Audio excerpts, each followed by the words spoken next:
nggih. Biyen iki model dhewe ya kok mbok ondet-ondet kaya nenek kabeh iki pedhot. Sapa wonge?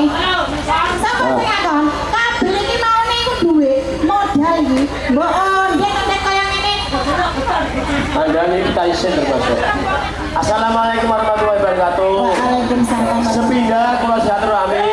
KKP kali kita pakai putra kula niki lho.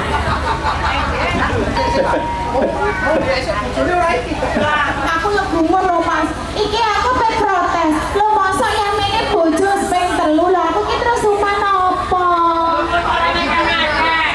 Aku dak uman kokloke iki. Mari KTP ku dan dunyo. Enggak koni. Apa tak ngomong sing disiki Paman tarumake sajak jayen tenan apa meneh iki mau bayi ajaib email kok. Wis ora apa-apa. Apa tak kon ngruwat barang kayak genep-genep iki timbang komplak. Dono. Iya. Samenika sampun rampung anggen kula maringi suta parisuta. Iya. Samenika kula tesih wonten kewajiban golek recek wonten ing Jadi sliramu ku senadyan to atur suka parisuta ning ora lali marang kelas. ora bakal lali. Bener. Nek ngono kok saben sasi ya mesti dipikirke ya. Carane ning golek rencet, mripate aja jelalatan. Katanya softtek ngono ri. Apa? Wis ganti. Pokoknya sikut mau. Banjur pandemi iki piye? Nek kula niku ajeng golek rencek wonten ing weekend kae lho. Nah kowe Stok Kae padasan sik ning gone pengukuran kira ora diseni to. ya aja ngomong padasan. Lho padasan kok aja Aku genti gentong.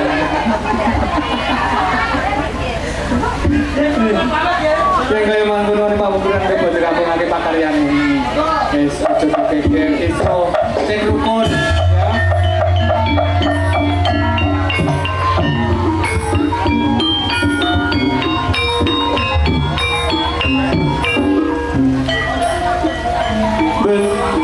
Kakang Pendok.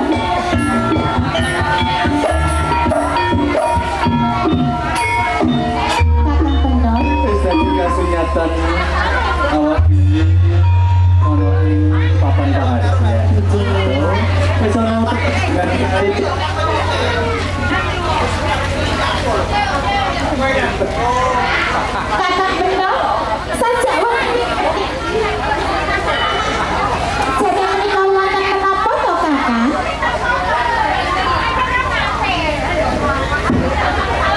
Kakang Pendok. Mbak, wis dadi ngasunyatan. Iki kertas kok.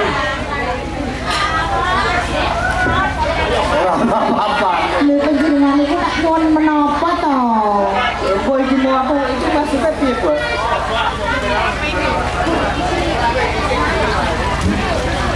Wis ngene ae.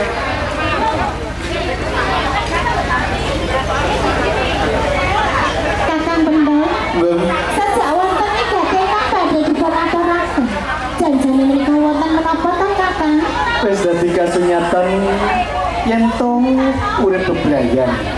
Wis sak mestine kudu rasa jroning babagan kula wentah apa kang dadi rasa jroning atiku marang sliramu. Nggih. Tansah anuntut apa kang dadi ping panggayuku yen to sekali tawak dhewe bebrayan iki awas ana selawe taun. Leres menika. Ing video iki dina durung kanugrahan saka Gusti kena wujud sajak kaya para kadang gesang ning tanah Jawa.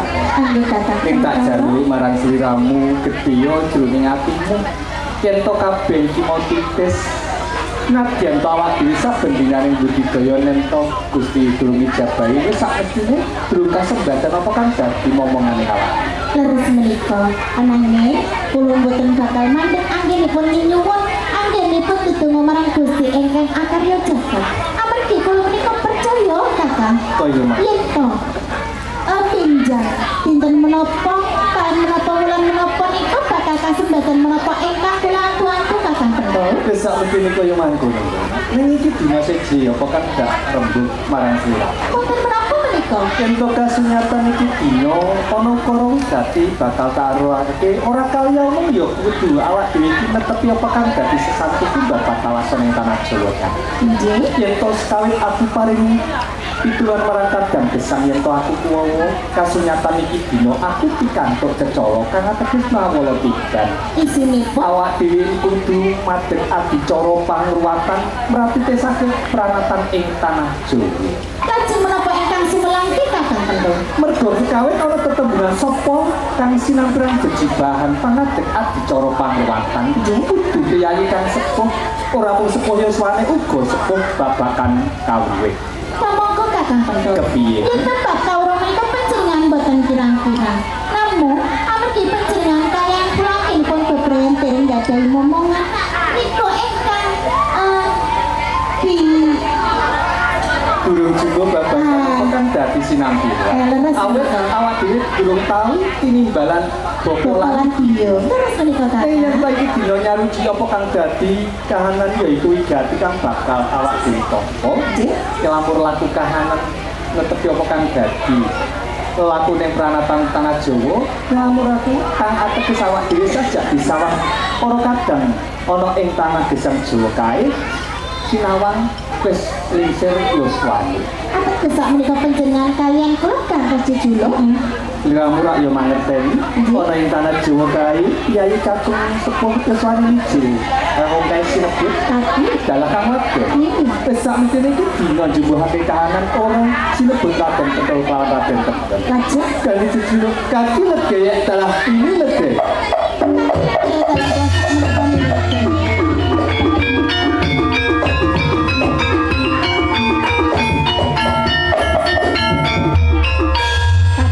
Ini legek. Sampun jumbo kalian kahanan dinten menika yen tau wonten kadang kesanggon pitulungan pangruwatan kagem panjenengan lak boten ngejiwani kakilku. Kaya mangkono kan dadi panjalu ini legek. Kakilku ya. Saya sewak dhewe iki suwe saewa iki dadi jeju. Apa sirah ora ngrungokake sak urip Pak Semani awak dhewe. Kakilku ya. Prenjak tansah ganten-ganten menika sareng saya banten. Sesinane Sesmitane para winasis yang para prenjak ganter-ganter bakal tahu sak romoy awak. Kakilku ya. Coba dilatih sawetara.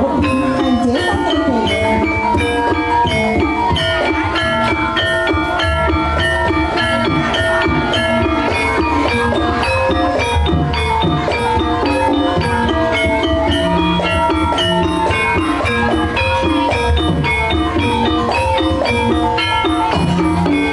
Kakilku ya. Ini legek. Kamu akhirnya mempersiapkan gambar-gambar tangsah saya banten. Dinten menika wonten tamu ingkang rawuh kakilku ya. Sak mesine bakal tak turbo amek rocongan dadi wigati. Sumangga kakilku. Tuwin sewu lho. Oh, wonten pepungkuran menika nama wonten beras taker kakilku. Boten ateges utang wikahanan pahargyan saben punika kula badhe pirsa dumateng panjenengan sami. Panjenengan punika paring asma sinten saking tlatah punika. Ya nun sewu kula menawa talangaturipun saking Bapak Muhammad Nur Jamaah kala Ibu Rena Mariana Ulfa. Ingkang sepindah ajeng silaturahmi kalian kaki legek kalian ini legek. Ingkang kaping kalih ajeng pasrah utawi nitepake putra kula kekalih ingkang asma Ahmad Danti Lutfi dalah bentuk Azwa Diva Kunsa sepatutipun kuat sukertonipun kaki legek. Tuwin sewu boten ateges utang wikahanan Bapak Muhammad Nur Jamaah. Terus ya. Nggih. Kalian Ibu Rena Mariana Ulfa. Saking tlatah Blimbing Betul, nggih. kula pun kaki legek dalam punika sisian kula ing legek. Anggenipun panjenengan sak keluarga atur silaturahmi kula Nggih. tampi kanthi asta kekalih. Tambah pasederekan pengertian kesampetan Jawa Nggih, Pahit. Kuwi mengko wigati ingkang angka kalih. Kula badhe nitih pirsa. Bilih panjenengan gadhahi putra kalih cacahipun. Leres. Nggih, leres. Ije kakung saha putri. Putri. Kenging kawasan Nandang Sukerto Kedono Kediri. Nggih. Kaporo ingkang murage nggih leres nggih. Azwa Diva Quinza. Istilahipun barengi metek ing Surya. Kang ateges julung kembang utawi julung wani. Berpasrahkan dumateng kula sosian kula lumantar kula dumateng Gusti Kang Maha Kuwasa lukan seketa putra putri panjenengan Nuwun sewu Bapak Purjamaah Ibu Rena Mariana Ulfa anggenipun panjenengan pasrah putra putri panjenengan dumateng kula sosian kula napa disampun ikhlas saya presentasi ikhlas Ibu ikhlas mereka sebagai kula tampi putra putri panjenengan semoga ayo ini kakak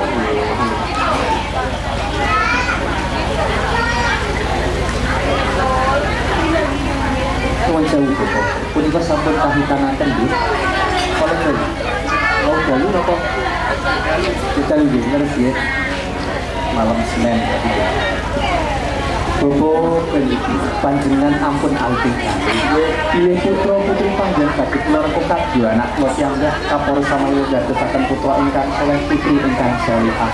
Apabila yang swagamilan muda tetap bisa kongsolipun itu hari kalian pada tapi caldo superkonipun dan dosakan putra putri ingkang suci boten gada superto punopo kadyo putra putri sanesipun kaporo samangki sajengipun jiwaraganipun punika kajabat dening Gusti Kang Maha pinaringan panjang umur leman takwa dening Gusti Kang Maha Kuwasa nuwun sewu Bapak sama Ibu Rena anggenipun panjenengan pasrah putra putri sampun ketampi napa tasih wonten jagingan bengkal sampun cekap kaki lagi ya kula jeng kondur saja tiga lembaga kabeh kathah pakaryan saudara sukendere akan kondur tumuju kali swanten rahayu meniko wassalamualaikum warahmatullahi wabarakatuh supire yo ra sami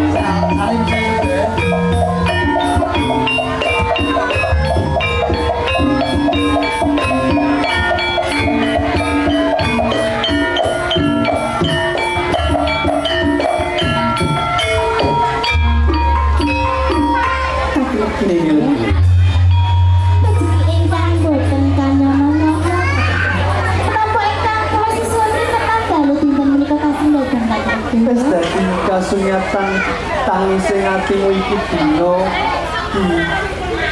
ijabe saka Gusti Kang Maha Kuwasa senadyan to iki mau putra titipan saking Paga Kono Jamaah Ibu Rena Mariana ing yo bakal tak rentuk kaya anak iki sekawit paring atur kelawan wong tuane sakon semanten iki kula kakek dhewe lanang waktu tapi kula lunake anak kula piyambak malah kapore iki engkang mesa kula saja kaya silianmu dhisik ya ngono kuwi ya pancen irunge iki lho persis ayo tak emperno dalam dhisik kowe ku ora nggawa betul esuk tak kei dubajen ta obat lah tak itu baca to ini nek foto ki kaya keluarga berencana kados keluarga cemara iya oke kakek legi sliramu bunga wis sak mestine ning aku iki dina uga eling nggih ature Bapa Nur Jamaah masrahake putra putrine Cunandang Suga lah ya iki dina awak dhewe aja gati-gati mergo aku ki lho keprungu lanjut anakmu kok sajak klurak-kluruk wis mampet dulu menika lagi tebih dalamipun Bapak Nur Jamaah menika saking pondok panjenengan lak sak mestine luwih to kakek aku eling yen kok ing buri kae ana telo rong wit oh wonten papungan mriku napa wonten berasa takir kakek lagi mau dikai banyu sing raduake aku tak njabut telo iya Dandi Jawa Pirengende kan kowe kabeh sing besok makanan mesti bebrayan pancen saiki kowe durung mangerteni bebrayan kuwi apa nanging sing jelas sing nyata kowe bocah sak kloron diwarai gaya masak ana ing pawon ngono ya sing kaya ngono kudune pinter-pinter besoke supaya nek ora kagok yen kowe akhir dewasa kuwi bakal omah-omah bakal bebrayan kaya ngono ya Nok ya coba yang kaya mangkune nek enggak peraturan apa kan dadi urane marang anakmu sakro ayo Nok padha nek dapat ukuran kan ayo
kejadian apa sak giring rongko Kakek Kiai, kalau menikah nyuwun pitulungan marang panjenengan Kakek babagan apa panjenengan capi bersama.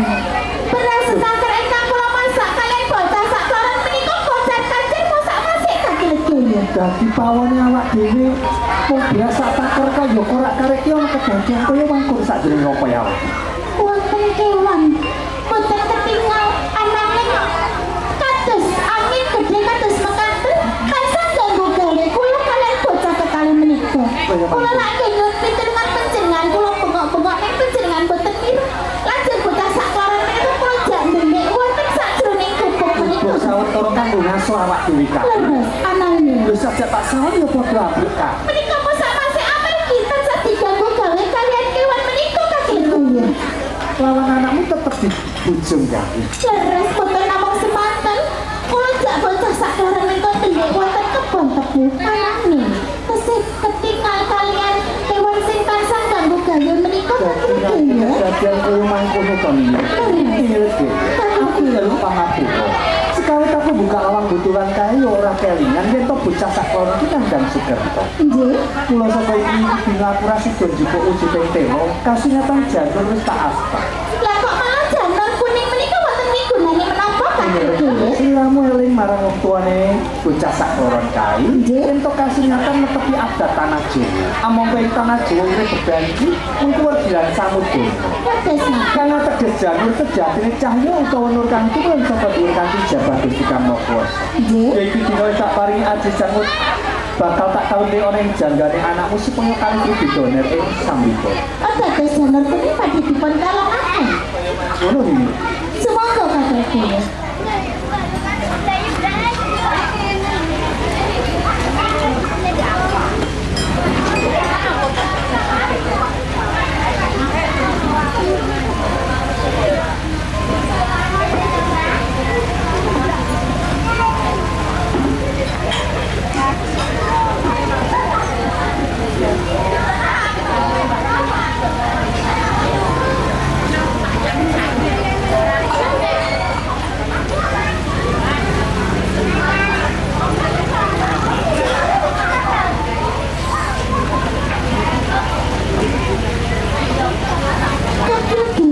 Ini Sak sampun bocah sak kloron menika panjenengan kalung ngarepe janur kuning.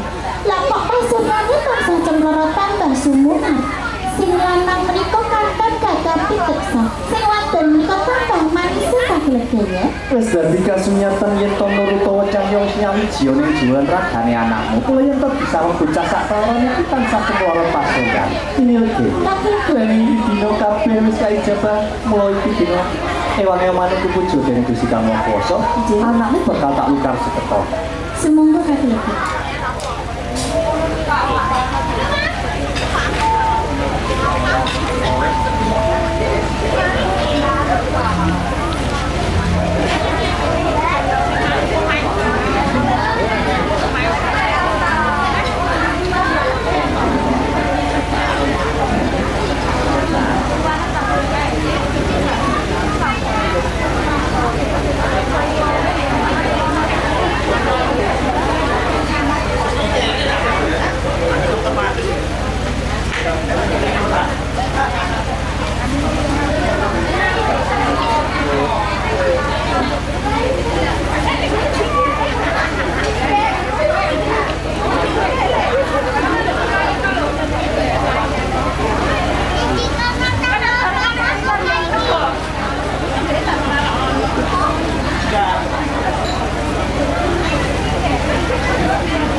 dadi kasunyatan anakmu kalukan sekertone dadi bocah kang suci ora dicengkala kok.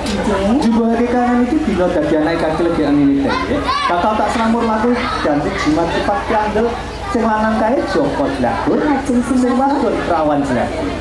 Joko mujudi bocah lanang jiwa ragane kang suci yen to perawan kae wis sakmene bocah wadon suci sakjroning jiwa lanang. Joko Jlagur bakal jumangka ana ing dalan kang luhur kabeh panjangkane kabeh iki wae kae jabatan Gusti Kang Maha Kuwasa kang ngabekti marang wong tuwa kang nyekep jiwa lan ragane. Bismillahirrahmanirrahim. Ahmad Gandhi Lutfi. Joko Jlagur.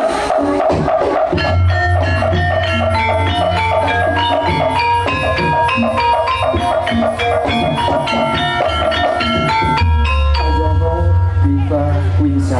Perawan Jlagur.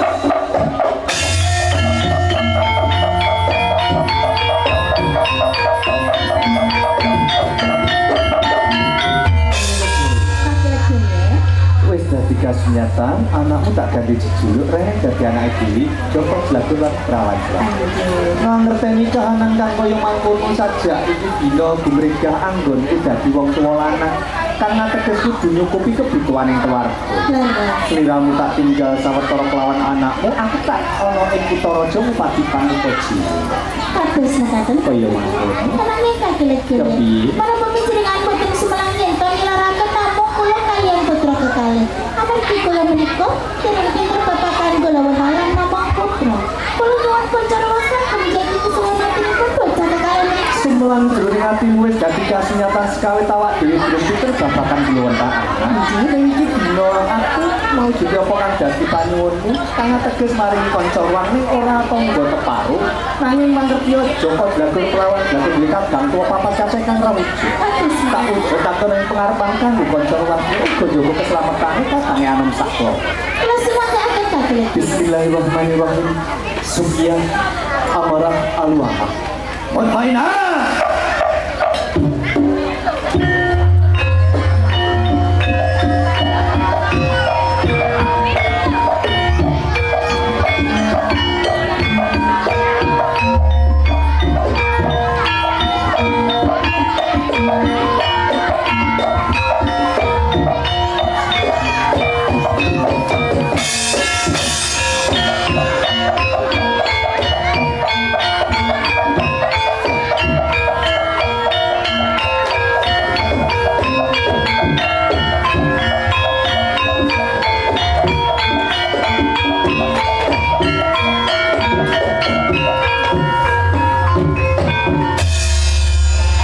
Sufyan Amarah Alwah lan Lumun Mal. Yen terus kaya padahal tak cipta dadi badan dasar. Iki dino aku dari sabya tulis kabeh tak kon jogo kadang wanom sak kolor uga dadi kanca nyedek kesatu ya. Yen saku jogo nganti lemu sak kedhetene kok ngilet. Waktu nanggon kupat di Pamukojo kang kebutuhan keluarga. Keselamatan anakmu sak kalore tak sampe ngono tidak. Bukan aku pelemaran siram. Sak budal kono kita raja yen pas waya-waya sak jowi rompok ya awak dhewe. Ono bebaya sliramu rabu sementaki. Dene rumah kabeh undang jenengku. Rasa jroning ati bali tumuju sak ning rokok iki. yes tak akan jawab Sewangan andum selamat ini. Thank you.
Sofia, amara alwan untuk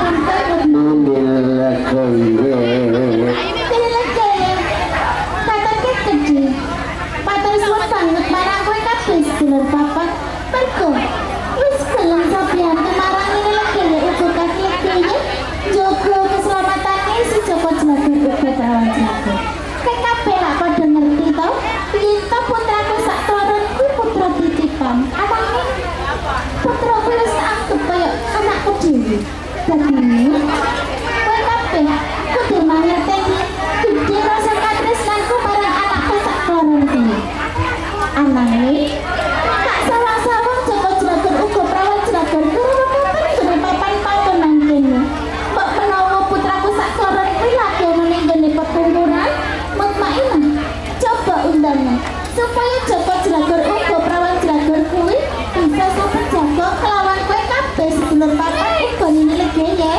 Nini legeye ngandikane panjenengan sak punika leres. Iya. Kula diwuling kaliyan kaki legeye lan Joko bau jiwa tengene kanggo anom sak kelaron. Joko Jelagur lan Prawan Jelagur.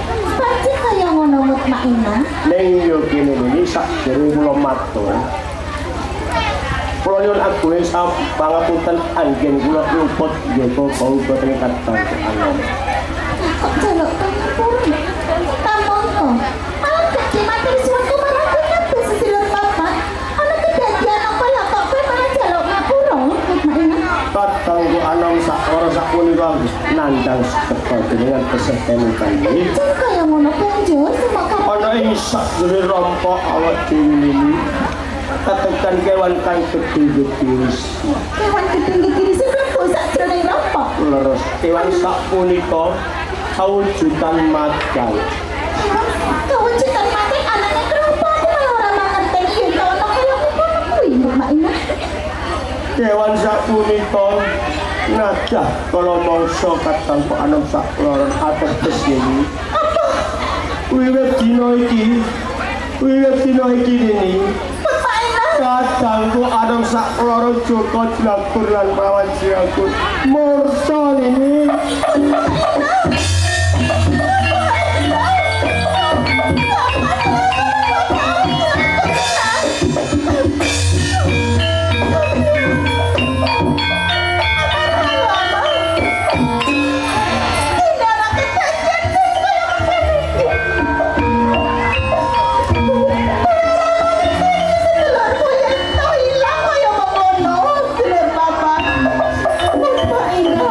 Ya ampun. Orang percaya bener pisan barang atar mesti kaya mengkono kuwi Mutmainah. Kaya kaya nenek kaya kuwi iki. Atar mesti kaya mengkono kuwi Mutmainah coba balen ana Mutmainah. Nek bapak kudu sing putra putri Mutmainah.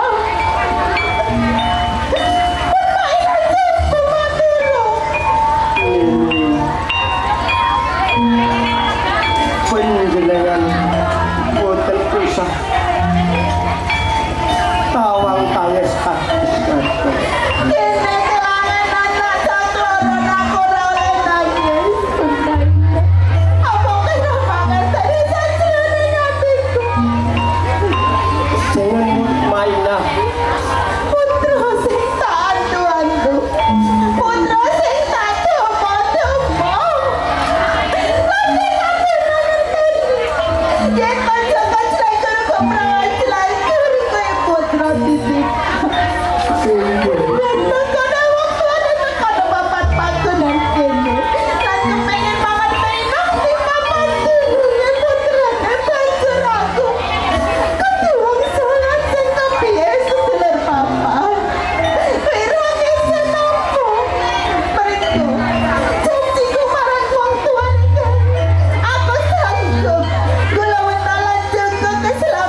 mainan Angga Dayu Aji Kawijayan Kondo Bangros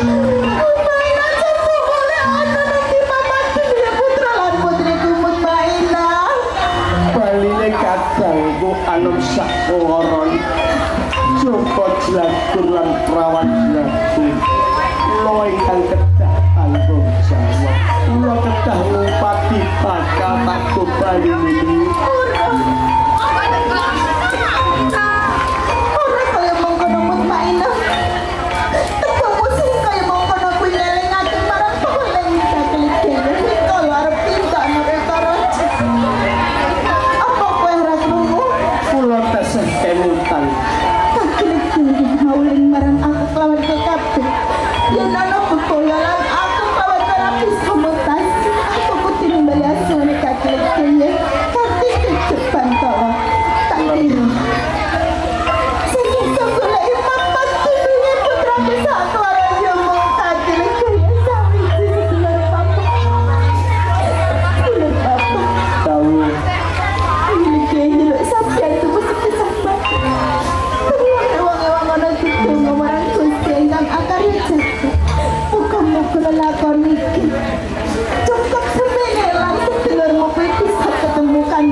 sabian rumang penjenengan ini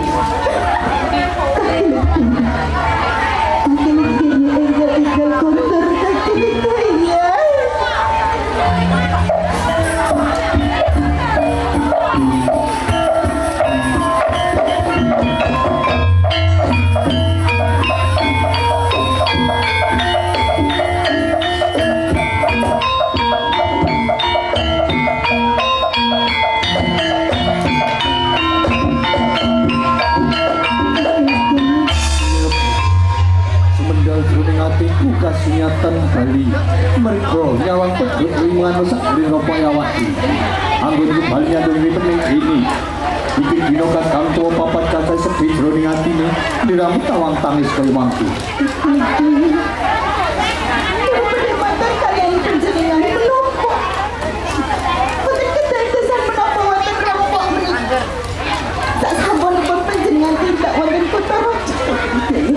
coba maturo kanthi trewaca semangetannya pekan dadi kahanan sak jroning payawati kalau kami kamu mau siluput kak kiri kalau nyon pangapun tenang tangkap upah kiri sekarang pencegahan mereka pasti akan keselamatan cek untuk perawan selangku dan pelukis dulu bapak kantornya akan kejadian sampai takut dan protes sangat tegas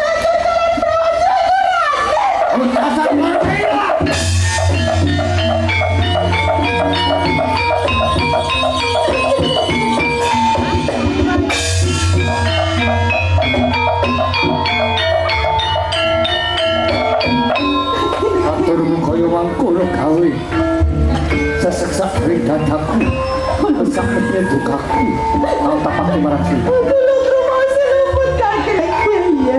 menggali koncoran itu tak paling datang kelak ulisak coklat tinggi kita lelmo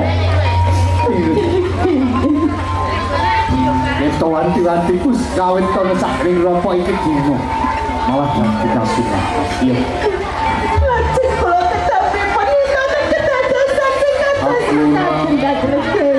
aku taking juga kumarang siram kapal ini dino candeng anggun tawan tasik kontro hatimu gani sanggar pamit pambut bidayaku kanti dongamu kai jabat dari kusikang bakal tak balik lagi anak usaha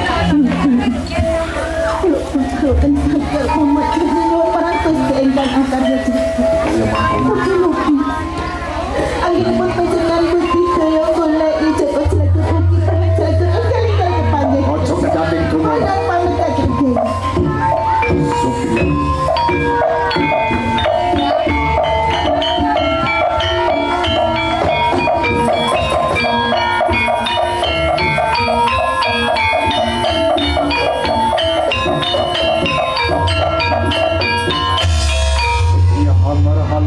kowe mutmain. Ora teges ora duka marang jeneng kabeh ning kasunyatane tanggung jawabmu iki tak todi. Abot sabere pundakmu. Bali dikatamu sakara ora kaliyo jeneng kabeh kudu balik ing bareng. Mutmain. Wikang dene aji kondo pangrasa lan panggung. Cucu ing laku iki dina tak sampirang ing kudae mutmain. Yen to kasunyatan apa kang dadi setiap kali iki kakang manung sakon terus kali. Terus sapa iki? Iki kira kanthi paling lape ingkang budal.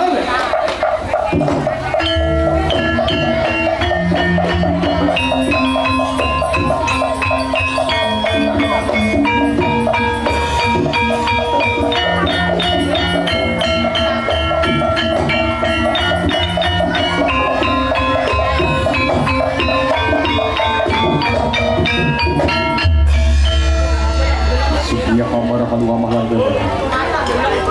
Orang nanti katakan dino minggu to condroan bisa keping nitro wae jeneng sira Bali ing pengarepanku ning kene iki dino nggowo. Iwan gegiri siji dino kasunyatan ora nggowo dini saklo. Tapi lo kaya kewan kang gede gegiri si tau jitan macan sak punika ingkang nada kalau mangsa katangmu anong sakon ateges ingkang nyidra kadang panung sakon. Dadi kewan gegiri si kang nyidra kadangmu anom ger Sirahku suwe-suwe ngelubu seter terus. Iki wis setengah 5 ora mlebokno aku. kowe kedawan tau sepuset. Yen kaya mangkono kasunyatane jeneng sira badan alus tak cipta dadi badan kasar. Bakal tak balikake dadi badan alus maneh. Kula sampe ngukir pancing jiwa lan akeh Joko Jagur lawan Jagur.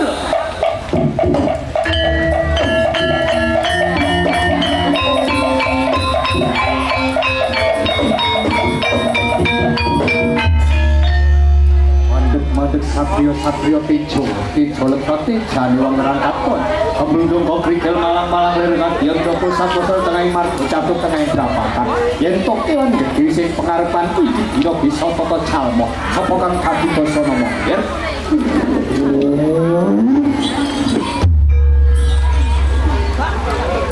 oh gede kuwi yen tanggung marangku tanahku coy orang loro orang yang mengsedia saya genot jaran saya bertolak yak salto Raden Gembong kami joseng kadiaranku balik sapok deku sokondi papan bangunan entong jeneng sira kang mangerteni sapa kang kumone ati pengarepan ora kalios pun tanah Joyo kaki lebih kang dadi muat wala ala keras pantes keberat saya bisa berkaro aku yang engkau panting aku ada janji harapku naliko secara tanah perut jauh saat kampanye seribut dorok yak sentuh kaki lebih ada para ninjuk ini iki dino aku metu yang bisa lebih kidul ini ada bawa yang ini bapak Muhammad Nur sama adalah ibu Rena Mariana Ulfa Bapak Muhammad Nur sama Han Dweni Putro Azahwa Diva Wisa Lairi Han Barni Nanti Sang Suryo karena dia pecah julung kebang Udo pecah julung wangi Anangin jaki lebih Muhammad Nur sama Han Dweni Putro Orang Cacai Ahmad Kandi Lutfi adalah Azahwa Diva Wisa saya genot heran bocah dono kedini aneh yuk gini kakak kalau mongso tak terima orang bisa aku tak gigit orang bisa aku tak uncal malam orang bisa aku rasanya panas pedes parah boleh masuk kami kakak serta rembuk bocah saklon dek kodok mergo netepi apa kang dadi jatang panganmu kasunyatan iki dino kok mangerteni kajaba nandang sukerta kedono kedini uga kang uragil kae nandang sutera dulung kembang utawa dulungan Yen kowe mangkon iki dina apa jeneng sira Sri Bathara Kala Gelap Sato lali ana tetembungan. Entuk anggonmu goblok. Apa kang dadi jatang panganmu iki sing bapa Adam tukang nandang Sukerta. Nanging yen lali-lali ora karwat sengkala. Among kowe iki dina wis mangerteni bocah kae iki nalungan janur kene ana jangkar. Sangat teges bocah wis karuan sengkalane kaporo tapari ngaji sanut kang jabat dening Gusti Kang apa nek kok nek mangsa ora gawe adening sak liwadu itu kasunatan gawe sengsarane sak dipekak. Di Bathara Kala Gelap Saito mangerteni kahanan kang koyo tak jaluk mati aris iki drama baline bocah sak karone kae yen to iki Bathara Kala Gelap Saito iki bakal tak sidatan. Kabeh ana parat sampe kendel bondoan Wahai wanita putramu suwe duduk harpaku.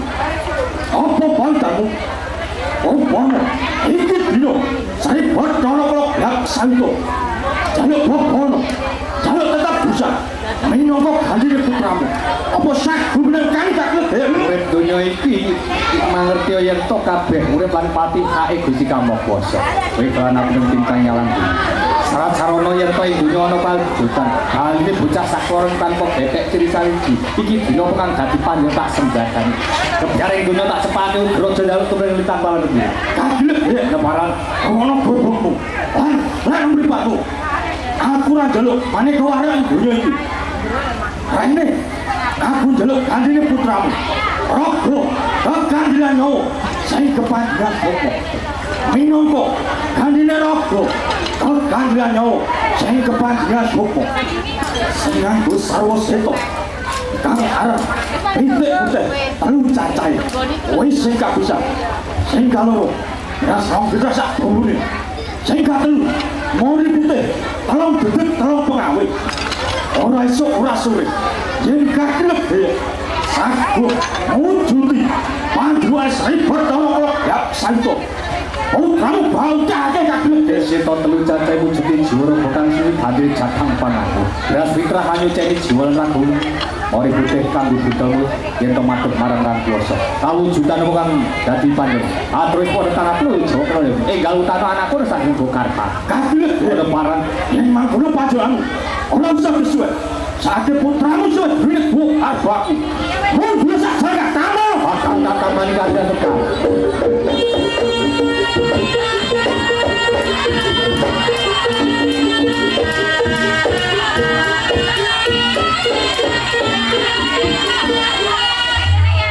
Ini lebih tinggal kemudian pesan dan pamikian. Bukan dipandungan dengan jabat dari Gusti Kang Maha Kuwasa aku bali kelawan anakmu yaitu Prawan Jlagur lan Joko Jlagur. Lagi-lagi panjenengan kembali kula menika margi bocah saklarang sampun panjenengan panjenengan menika nemokaken bocah saklarang niku wonten pundi kabeh. Ora tak silai Sri Bathara Kala Gelap Saito Kido marang anake dhewe Rahayu kanthi pandungan kae jabat dari Gusti Kang Maha Kuwasa anakmu bali kaya wingi tanpa gedhe dosa. Nggih kakek matur suwun sanget marang Gusti ingkang akarya jagat amargi bocah saklarang menika sampun kepanggih kanthi selamat. Aku meling marang siramu. Nggih.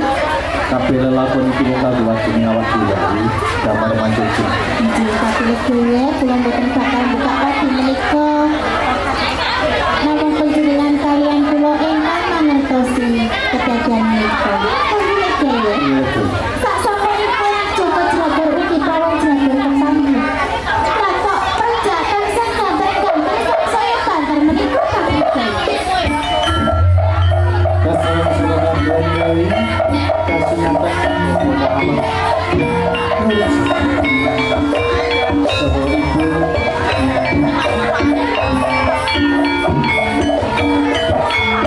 Rena Mariana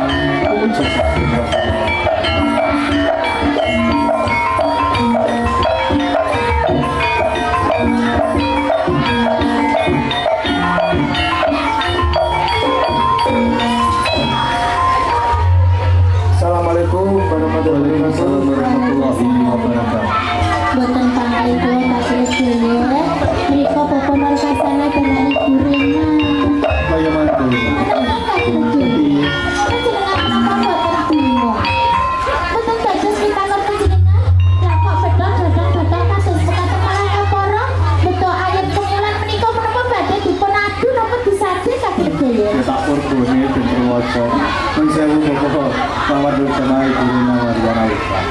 Saderipun panjenengan tuju sak dereng kelompok kula damel kabeh panjenengan beto kabeh jajane menteri dadi punoso. Nun sewu kula telah aturipun saking Bapak Muhammad Jamaah Sakwardi. Mila sepindah silaturahmi kagem kalihipun ajeng pundhut ajak pundhut putranipun kekalih. Lan menika kagem bebulah kagem kalene lebih minangka sedekah saking Bapak Muhammad Jamaah kala Ibu Rena Mariana Ulfa. Dados sedaya punika minangka sedekah kami Bapak. Terus kagem Apa sampun ikhlas kalian kabeh. Terima kasih. Dadi kula tampi niki dadosaken berkah lumajar rezeki kami. Coba saya kabar. Kula tanya Pak Asmiran nggih Pak. Lho kok Pak menika jenengan monggo iki pitike to. Bu Rena ya mak pratap ngono. Maksud kula niku pitike. Bocah ngono.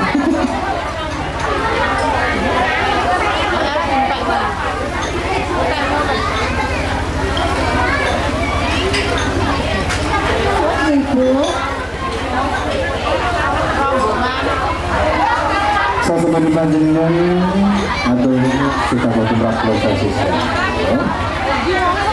Tinggi yang kali ganggu tapi ngajak kondur putra putri tadi. Jadi kula nggih dipun aturi kecara yang top putra paling sampun kahitan ngaten Bapak nggih. Iki enggal pinaringan saras dengan langsung malih Bapak kula dadosaken putra nasional. Saderengipun panjenengan badhe ngajak kondur kula betah putra putri panjenengan. Kula badhe nitipake dipun jane kemarin panjenengan sama.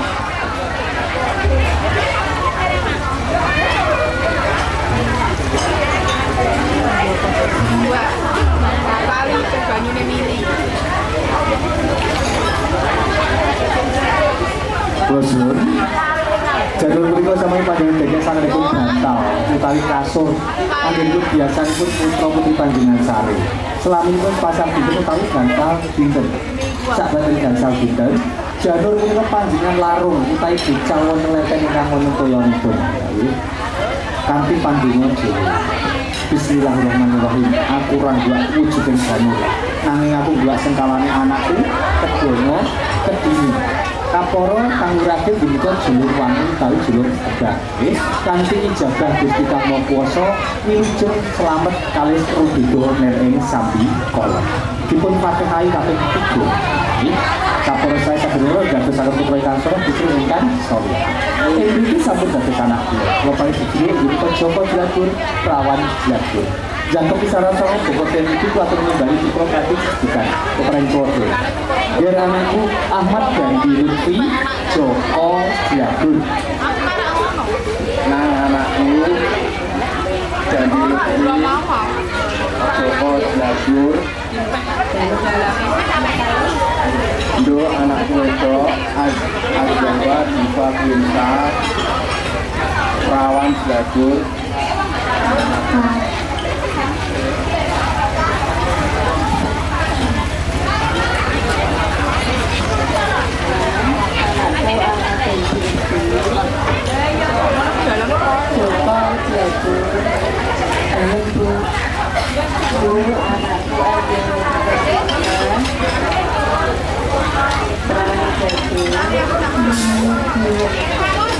Alhamdulillah sampun menawa dados gati panjenengan anu kepianto tinta nuju semoga dicoro dipun mukasi kami barokah Fatihah mugi sadaya gati panjenengan kaijaban warga panjenengan tansah pinayungan keselamatan kaberkahan dan kesucian moga kuasa minal hajati bil barakati Fatihah.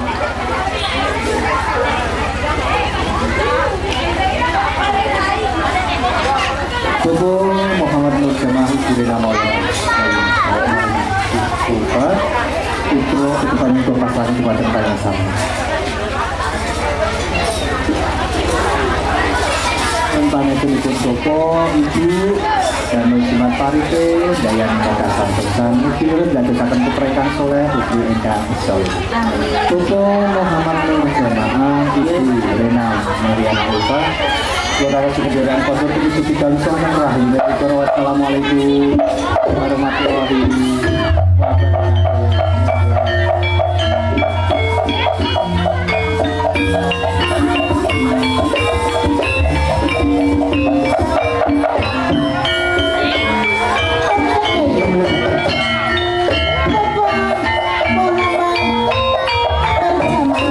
Ibu Rena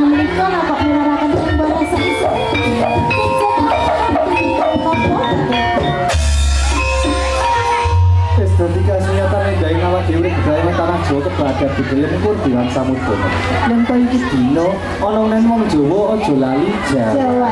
Imbor Dewa Jin Gembora kita ngandhake marang tangga teparo ana ing Blimbing Kidul Bapak Muhammad Nur Jamaah Ibu Rena Mariana Ulfa wis ngukar Sukerto putra lan putrine. Wonten beras kuning wedine menapa? Wis suwe ngeneng-enengake pikir sok kapan aku bisa ngruwat sengkalane anakku iki dina wis kasembadan.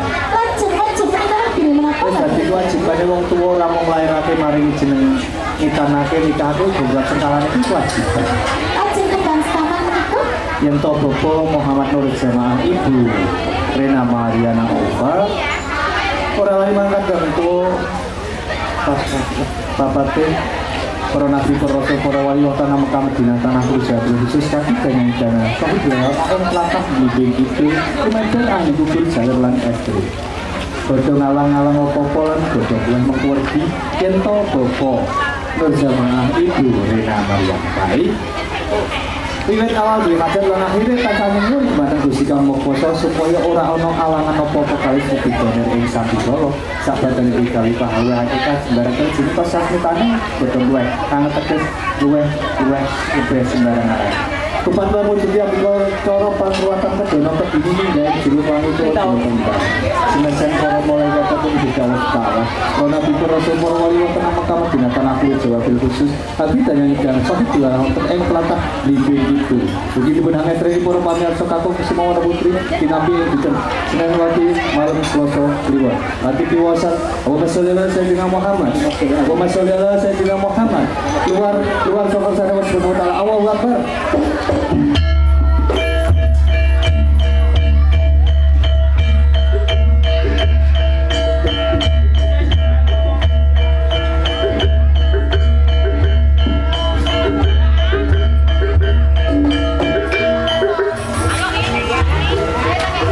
Sri Betoro program saya itu sabuna pegang pati panjang bakal tahu sih aku dari Sofian Yento kan Bruning Rinolanun Sri Betoro program saya tak menjogo keselamatan alami Bapak Nur Jamaah yang telah itu banyak kang pakan di Sokolo apa Sokoki balik apa banyak di Sokowitan balik ini kan ribu Sokoki balik ini kang fatal kemauan Sokokulun balik ini mulo jejer Bapak Kesehatan dikasih Betoro program saya menjogo keselamatan alami Bapak Nur Jamaah dari nyaman itu isawan luntan sapinayungan keselamatan dari Gusti kamu rogo kandilan nyawa kepanjian semua kita wujudnya beli cacat mundur sabda bakal tak menengai